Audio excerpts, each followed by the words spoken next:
Ayan, for today's video, magluluto ako ng sinigang na tilapia. Ayan. At ako'y magpiprito muna. Iprito ko yung isda muna. Para bawas tansa at saka yung tubig ko. Ayan.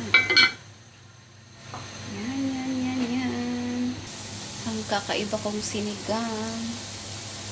Ayan.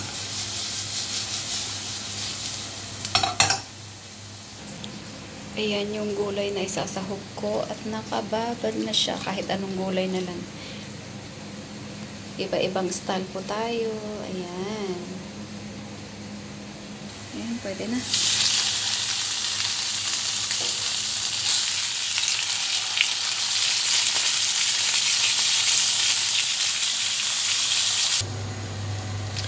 Yan, at dahil ayokong tipirin ang aking sinigang, ayan. Ang daming kamatis. At ayan, naprito na siya. Pag kumulo, saka ko ilalagay dyan. Okay. Ayan. Kumukulo na siya.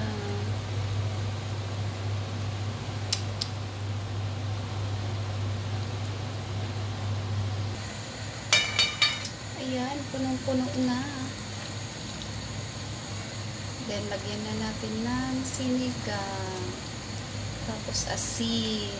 And then, okay na. Diba? Siksik sa gulay. Siksik ba? Daming gulay.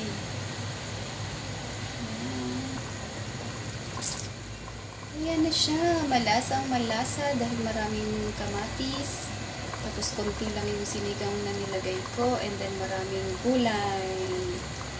Ayan. Yan ang available na gulay ko. Kaya, yan na lang. Eating time.